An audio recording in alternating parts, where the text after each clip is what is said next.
What's up Sobat Highcast? Mengingat pepatah kuno, tak kenal maka tak sayang. Jadi kenalin nih, aku Haryo yang akan menjadi podcaster super asik yang bakal ngobrol bareng kalian Sobat Highcast di episode ke-10 Hima Forecast kali ini. Hari seperti ini asiknya ngobrol bareng nih. Tapi kira-kira apa ya yang mau kita bahas hari ini? Aku kasih hint deh. Apa yang menyimpan pengetahuan yang terakumulasi dari tahun ke tahun yang bukan buku? Ayo Sobat Highcast, tahu nggak? Apakah foto? Apakah patung? Atau mungkin malah ada yang tebak buku nih? Nah, ada yang tebak pasti. Jawabannya adalah Artificial Intelligence. Nah, bukan hanya itu, kita juga mengundang guest star nih di sini nih. Orangnya itu tahu banget soal AI. Mari kita perkenalkan Kak Albert William Wibisana. Halo Kak, selamat malam. Selamat malam. Nah, Kak Albert, Sobat Highcast pada penasaran nih. Kak ini sebenarnya siapa kok? Kelihatan ahli banget. Profesor kah? Dosen kah? Oke, terima kasih. Jadi saya juga mahasiswa sama seperti Mas Haryo tadi. Saya mahasiswa di informatika semester 3, namun memang saya memiliki ketertarikan tersendiri dengan artificial intelligence ini. Jadi terutama dalam bidang implementasinya di bidang pendidikan, di masyarakat, dan juga tentunya dalam dunia aspek-aspek yang lain. Jadi dari situ saya merasa bahwa ini menarik untuk saya pelajari lebih lanjut, dan mungkin di sesi kali ini saya ingin sedikit sharing tentang hal tersebut, begitu. Berarti sering nih pakai AI nih. Tapi menurut kakak itu AI itu apa sih dari seringnya dipakai di kehidupan sehari-hari? Oke, jadi aku lebih suka membahas sesuatu itu secara etimologi dulu. Kita bahas secara etimologi. AI, Artificial Intelligence. Kalau kita mau terjemahkan dalam bahasa Indonesia, Artificial itu buatan, Intelligence itu adalah kecerdasan. Yang mana dalam bahasa Indonesia adalah kecerdasan buatan. Menurut KBBI, arti dari buatan itu adalah hasil karya atau hasil kerja. Dan kecerdasan itu adalah intelijensi atau kecerdasan itu kemampuan kita untuk memahami sesuatu.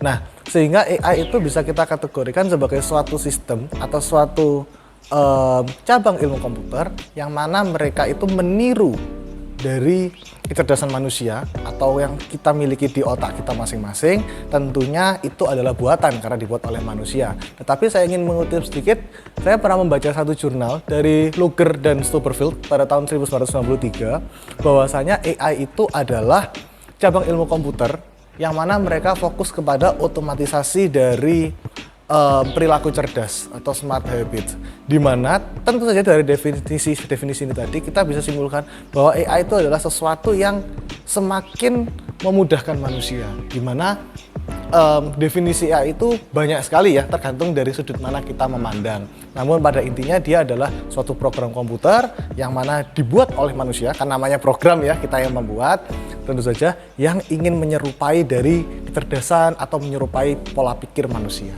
gitu. Oh begitu. Berarti pasti banyak nih manfaat-manfaatnya loh. Betul sekali, betul sekali. Kira-kira yang paling sering kakak lihat nih, yang paling bermanfaat itu di aspek mananya?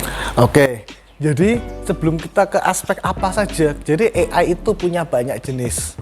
Jadi mungkin kita dengarnya di luar itu AI, dan AI. Tapi AI itu sebenarnya punya kategori juga, tergantung. Kalau kita melihat dari segi kecanggihannya, AI itu terbagi menjadi 3. Yang pertama adalah Artificial Narrow Intelligence, ANI. Yang kedua adalah Artificial General Intelligence, dan yang ketiga adalah Artificial Super Intelligence atau ASI.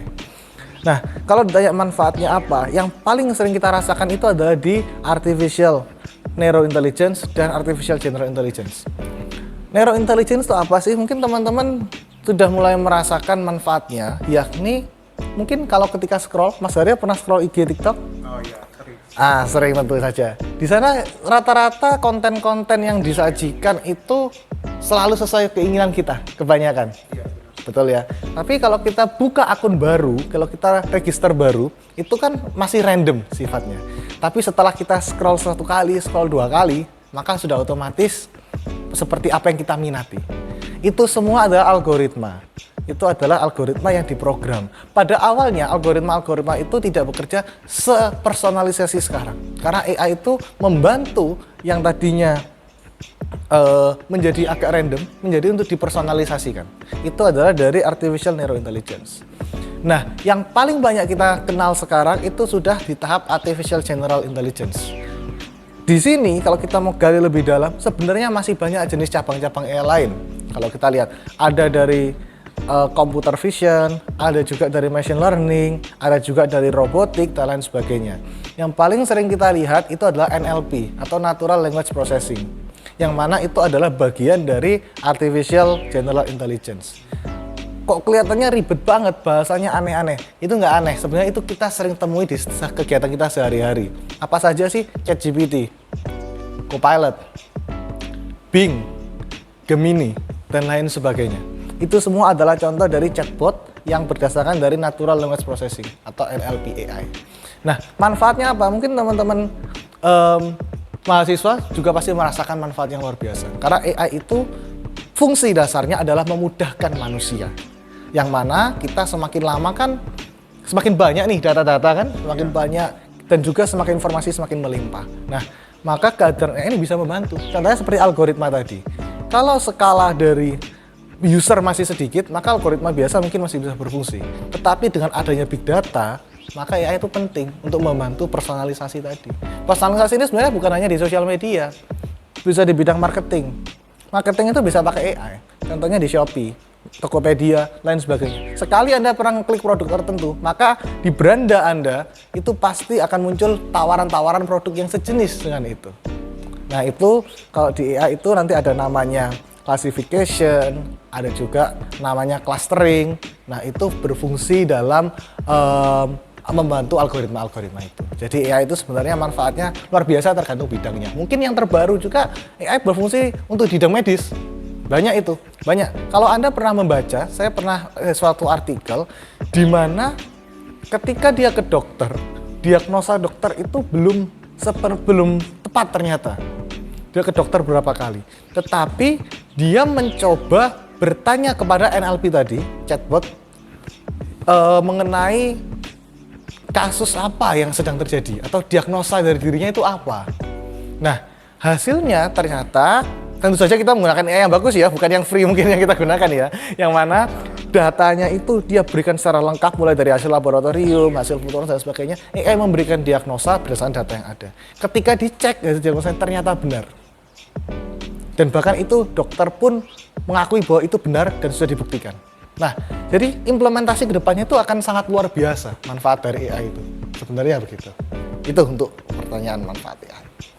Berarti jadi AI itu sangat dibutuhkan ya jatuhnya ke kehidupan sehari-hari. Betul. Tapi kan ada juga nih orang-orang yang tidak suka terlalu tidak suka berharap pada teknologi. Iya. Seringnya pakai buku. Ya. Betul. Itu buat yang mereka itu kira-kira bagaimana manfaatnya? Oke, terima kasih. Jadi memang begini, AI itu kita boleh bilang sangat bermanfaat bagi kehidupan kita. Karena kalau kita melihat mungkin 50 tahun yang lalu, kalau kita mau 50-100 tahun yang lalu, kita mau mencari informasi, kita harus pergi ke perpustakaan membaca buku. Lalu kehadiran Google, kehadiran web browser itu sangat membantu. Karena sekarang kita tidak perlu ke perpustakaan, kita bisa mencari dari mana saja. Tapi tetap pada intinya kita harus mencari. Dengan adanya kehadiran AI, kegiatan mencari ini akan sangat dipermudah. Sebagai contoh apa? Yakni kalau kita mau mencari suatu sumber yang relevan, maka itu akan sangat membantu. Nah, apabila ditanyakan bagi yang mungkin denial atau menolak terhadap AI, menurut saya dengan berkembangnya zaman itu kita tidak bisa melawan. Kita tidak boleh melawan. Dalam artian begini, melawan itu kita kontra 100% itu tidak. Kita harus bisa beradaptasi. Karena apa? Bagi teman-teman yang mungkin masih suka membaca buku, itu bagus. Kegiatan membaca buku itu sangat bagus dan saya sangat rekomendasikan. Karena membaca buku itu bukan sekedar kita mendapatkan ilmu, tapi membentuk pola pikir, membentuk habit kebiasaan, membentuk sikap rajin kita, membentuk juga bagaimana kita menjawab sesuatu atau menghadapi sesuatu. Itu penting sekali. Tetapi Dengan keberadaan AI itu justru akan bantu. Membantunya apa? Mungkin bisa membantu kita mencari referensi buku bacaan. Jadi terkadang yang sering dialami problematika itu adalah, misal Mas Haryo mau belajar kalkulus. Misal Mas Haryo mau belajar kalkulus nih. Aduh, saya bingung nih, harus mulai dari mana kan? Seringkali kalkulus. Kalau Anda langsung mengambil buku dari perpustakaan kalkulus, pusing. Karena kalkulus itu kalau di satu buku kalkulus 1 aja tebalnya bisa berapa ratus halaman. Belum lagi kalkulus 2, 3, dan kalkulus 4.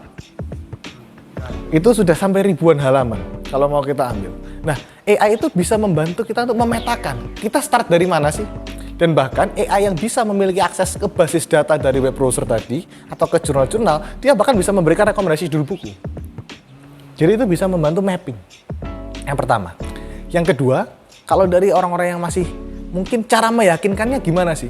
Nah, orang yang mungkin masih berpacu kepada buku saja tidak mau teknologi, ketika kesusahan memahami sesuatu, dia akan mencari orang lain untuk membantu dia memahami. Contohnya adalah kita bertanya ke guru, bertanya ke dosen. Apakah itu salah? Tidak. Tapi kan tidak mungkin juga kita bertanya 24 jam. Betul ya? Nah, AI itu bisa membantu, sementara sebelum kita menanyakan langsung kepada ahlinya. Ingat, kata kuncinya, membantu sementara, bukan menggantikan.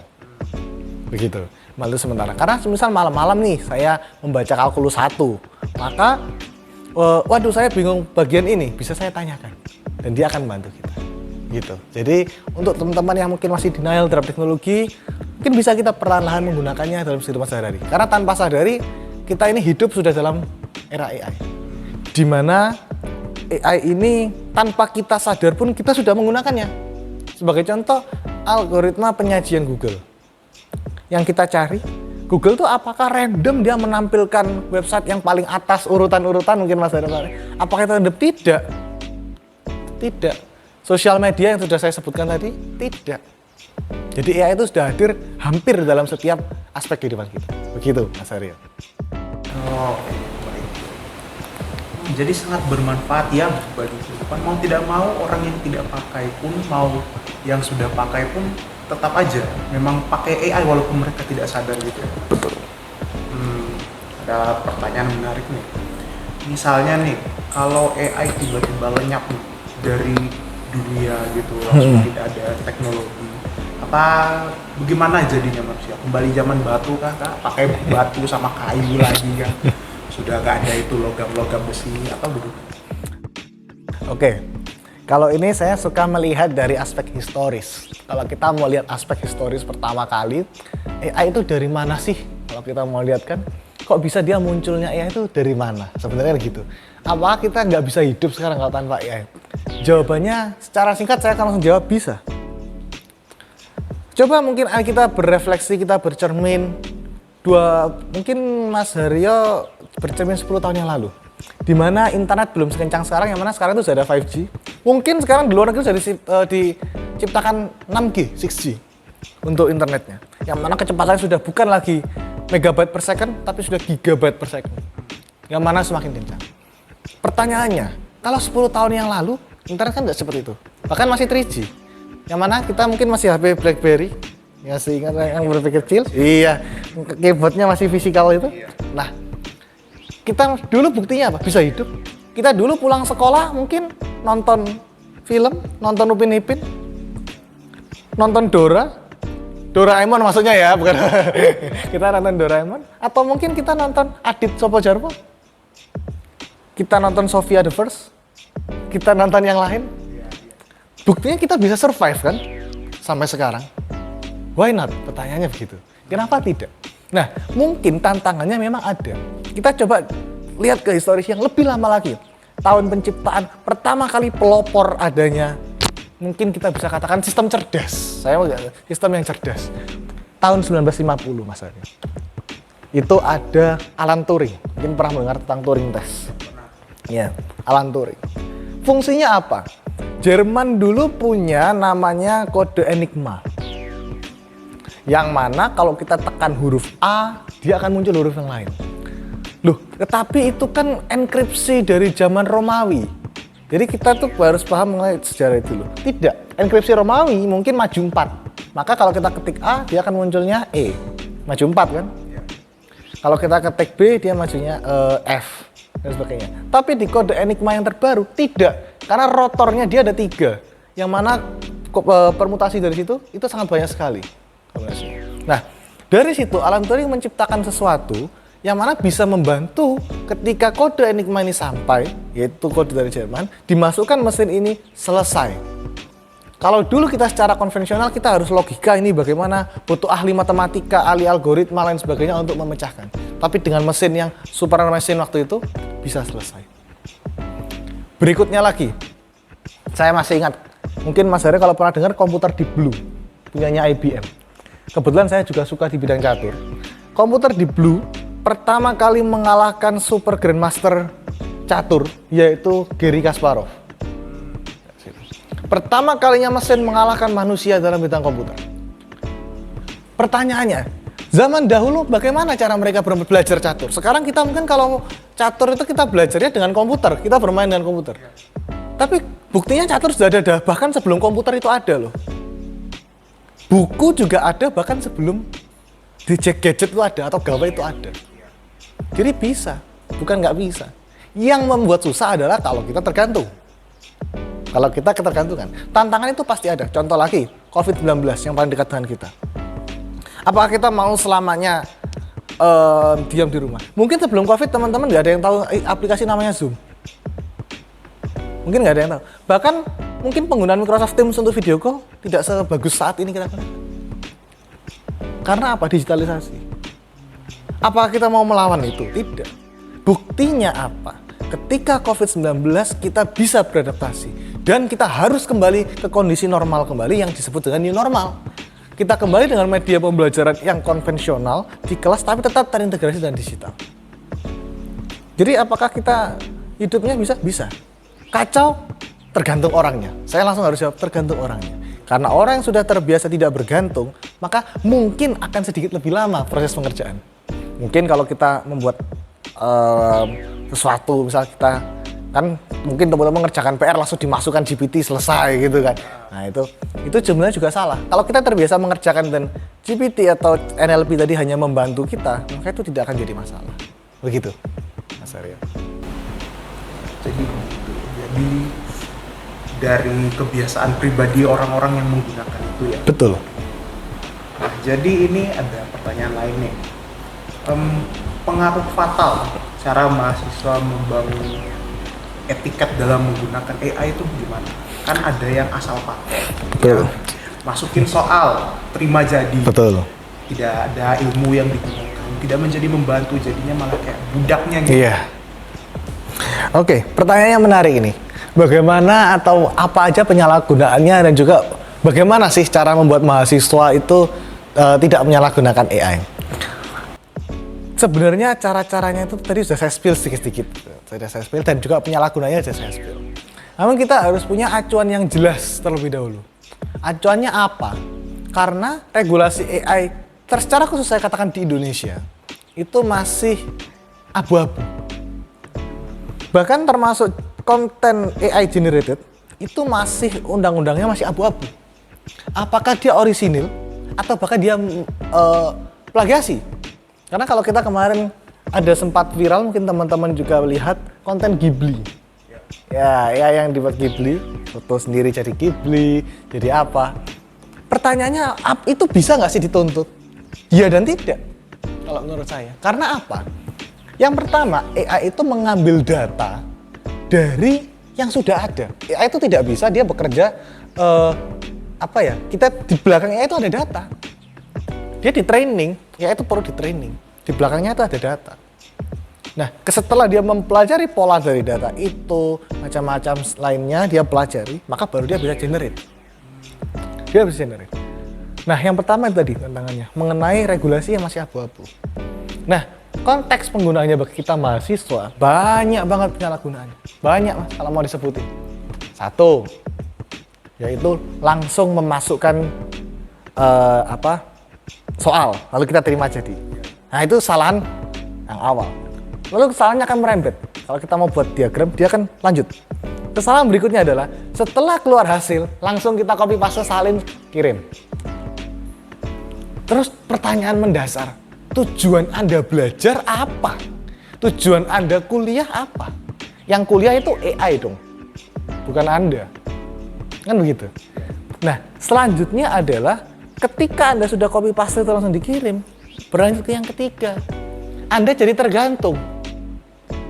Mungkin kita SD, kita mengerjakan tugas itu sampai malam. Kita belajar, kita sampai malam. Tapi sekarang wah cepat ini. Wah, 30 menit, 20 menit selesai, saya bisa mabar. Ya kan? Mungkin wah, aduh tugasmu tuh teman kita apa ya istilahnya? Persuasi ke teman kita. Kita persuasi nih ke teman kita. Ngapain kamu ngerjain lama-lama? Ngapain kamu Anda ngerjain lama-lama? Kasih aja langsung selesai, kita mabar habis gini. Atau kita jalan-jalan. Itu penyalahgunaan yang berikutnya. Kita mengajak orang untuk ketergantungan. Setelah kita ketergantungan, kita mengajak orang untuk tergantungan. Nah sekarang etiketnya gimana? Sebenarnya kalau teman-teman mau membaca lebih lanjut, LL Dikti atau dari Kementerian Pendidikan Tinggi itu sudah mengeluarkan aturan mengenai penggunaan AI dari dalam golongan mahasiswa. Benar, sudah ada. Panduannya sudah ada. Di LL Dikti itu ada. Mungkin teman-teman bisa cari itu, panduan penggunaan AI dalam mahasiswa. Kementerian dari, ya mungkin bukan kementerian, tapi Direktorat Jenderal Pendidikan Tinggi Indonesia itu sudah mengeluarkan, ada panduan lengkapnya. Secara spesifik di situ dibahas mengenai generatif AI. Generatif AI atau yang tadi saya katakan salah satunya adalah NLP itu. Itu ada etiketnya. Yang pertama, jangan mempercayai hasil dari AI 100%. Karena AI bisa salah. Anda kalau menggunakan GPT, pasti akan ada warning, ada pemberitahuan terlebih dahulu, ada disclaimer dulu, bahwasanya hasil yang di-generate tidak 100% akurat. Ada GPT itu. Anda membuka Gemini juga ada disclaimernya. Ini penting. Yang kedua adalah tidak boleh menggunakan AI sebagai pengganti. Pengganti. Yang diberi tugas oleh dosen itu Anda, bukan AI. Anda harus mengerjakan. Lalu yang ketiga, cara menggunakannya gimana? AI bisa sebagai sumber, bisa membantu kita mencari sumber. Tadi mungkin di awal sudah saya sampaikan. AI bisa mencari sumber. Mungkin sekarang GPT sudah canggih. Dulu GPT itu database terbatas tahun 2021. Tidak up to date. Tapi sekarang GPT sudah canggih, terintegrasi dengan Google. Dia bisa bantu Anda cari sumber. Mungkin Gemini lebih bagus kalau mencari sumber, dia bisa bantu Anda deep research. Kalau Anda ada Gemini yang pro, Anda pernah mencoba, itu ada namanya deep research. Dia bisa mencarikan ada jurnal. Dan itu jurnalnya ada, bukan fiksi. Itu ada. Mungkin AI lain, Jenny AI yang bisa membantu kita menulis dalam bahasa Inggris. Atau ada, saya lupa namanya, sci-fi AI atau apa itu, yang bisa membantu kita mencarikan jurnal. Manfaatkan untuk cari jurnal. Tapi ingat, itu membantu mencari jurnal, bukan menggantikan Anda menulis skripsi. Ya masa nanti skripsi, udah suruh AI aja. Kan itu kacau itu. Dia bisa menentukan. Berikutnya, setelah kita mendapatkan sumber, tadi saya spill, AI itu bisa membantu kita untuk menyelesaikan problem atau menjelaskan sesuatu yang kita belum paham. Itu bisa. Ketika kita tidak paham, kita tanyakan, maka dia bisa membantu menjawab. Itu bisa, itu boleh. Dan yang terakhir adalah sebagai sumber inspirasi dan juga membantu memberi ide. Nah, ini yang penting. Dia mengapa membantu, saya katakan. Problem utama mahasiswa saat ini, selain literasi, adalah kemampuan menulis yang cukup rendah. Nah, AI bisa hadir untuk membantu, ingat saya katakan, membantu. Bukan berarti, saya ngetiknya asal nanti dibenerin, salah. Karena kita juga harus belajar. Makanya buat prompt yang baik. Perbaiki, misal, sebagai pemeriksa, atau sebagai korektor, atau sebagai editor. Bantu saya mengecek kesalahan dari teks saya ini dan jelaskan salahnya di mana menurut EYD versi 5 dan KBBI versi 6. Itu prompt yang jangan sampai perbaiki teks berikut. Ayo, saya yakin banyak yang di sini perbaiki teks berikut. Pengen to the point. Langsung to the point. Salah. Itu salah karena kita tidak belajar dari situ. Dan di LL Dikti itu, Direktorat Jenderal Pendidikan Tinggi sudah memberikan panduannya itu tadi. Nah, selain memberikan itu bisa memberikan inspirasi. Kira-kira di zaman perkembangan ini, AI engineering itu prospek kerjanya gimana? Oh bagus sekali tuh. Saya mahasiswa informatika. Oh bagus sekali. Bagus sekali. Anda boleh cari tuh di LinkedIn, Anda boleh cari job street, cari di apa job seeker, cari aja tuh. Gajinya besar-besar itu, di atas 2 digit itu, besar sekali ya engineer itu. Saya spill. Ingat saya katakan AI akan sangat mudah menghasilkan coding. Iya. Betul? Terus ngapain Anda coding? Ayo. Selain memang kita harus belajar, kita harus tahu karena apa? Coding itu membuat kita pola pikir. Kita harus tahu kebutuhan klien apa, kita menyajikan solusi yang paling efisien. Karena hasil dari AI belum tentu paling efisien. Belum tentu. Apalagi kalau prompt Anda ngawur. Nah, itu belum tentu paling efisien. Kenapa butuh fisika dan perhitungan? Anda kalau masuk AI engineer tidak melulu 100% Anda coding. Ada buku itu kalau Anda saya lupa penulisnya. Mathematics of Machine Learning, ada satu buku. Tebalnya itu sekitar 450 halaman, saya lupa. Mathematics of Machine Learning, Anda bisa cari itu. Itu menarik sekali karena di situ ada matematika yang dibutuhkan dalam AI. Dan itu ternyata sangat dibutuhkan di luar negeri. Sangat dibutuhkan di luar negeri. Karena apa? AI itu bukan sekedar coding, tapi kita harus tahu, kita harus uji dari AI itu. Dan ngujinya adalah pakai perhitungan. Dan ingat, AI itu analisa tidak seperti manusia. AI itu berbeda. AI itu tidak seperti manusia seperti itu. Dia menganalisa berdasarkan data yang ada, dia memahami patternnya pola. Kalau mungkin dari kata-kata, kalau kita NLP atau chatbot, itu dia sistemnya namanya tokenization. Dia pakai tokenisasi. Dia ambil perkata. Nah, inilah yang jarang dipahami oleh orang-orang. Bahwa mereka mengatakan, saya masuk informatika. Anda mau jadi apa? Saya mau membuat AI. Berarti saya belajar coding. Oh, tidak semudah itu, kawan. AI itu lebih dari itu. Oleh karena itu, kalau Anda lihat profesor-profesor di AI, yang AI ya, secara spesifik bidang AI, perhitungan pasti bisa. Harus paham. Mungkin teman-teman yang masih semester awal supaya kelihatannya susah banget kak, nggak usah bingung. Mas Arya dapat mata kuliah aljabar linear. Itu adalah awal dari matematika untuk AI. Sudah dapat operasi baris elementer, OBE, matriks, Gauss, segitiga atas, segitiga bawah?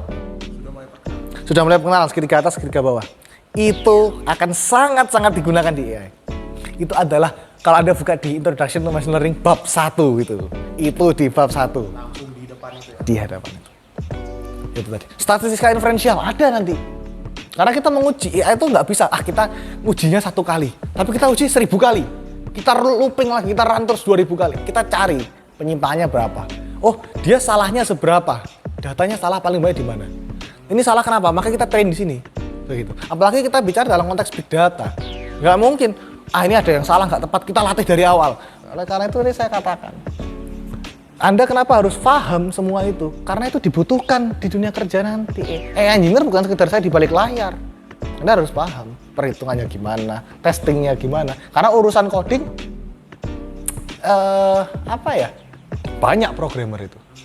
Tapi orang yang bisa menganalisa AI, bisa memanfaatkan AI, dia bisa membuat AI lebih efisien, menciptakan AI baru, itu orang yang dibutuhkan dunia kerja. Kak, gajinya gimana? Oh, luar biasa besar itu. Saya pernah cari itu, coba cari deh sekali, cek AI engineer atau pekerjaan, cari AI gitu. Aduh, 2 digit mas. Iya 2 digit. Kalau di luar negeri apalagi itu, aduh, luar biasa itu. Begitu untuk prospek dari AI.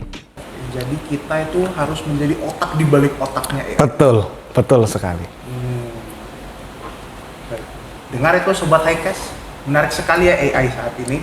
Dari perkembangannya yang kita ajarkan seperti anak bayi baru belajar jalan, hingga saat ini mungkin bisa dibilang mereka yang menjadi puppeteer dari kehidupan kita saat ini. Ya, kayaknya percakapan kita seru banget ya kak ya. Nggak terasa udah sampai di akhir episode kali ini. Setelah mendengarkan tentang AI dan dari ahlinya, aku juga rasa aku tambah gede. Udah berasa kayak siap nih, siap menjadi arsitektur dari AI tersebut. buat Sobat Highcast yang nggak pengen ketinggalan episode-episod Hima Forecast terbaru ini, bisa follow Instagram himaforka.uij dan jangan lupa subscribe YouTube Himaforka UIJ. Episode baru bakal tayang tiap hari Jumat pada awal bulan. Jadi jangan lupa cek medsos kalian ya. See you next time teman-teman.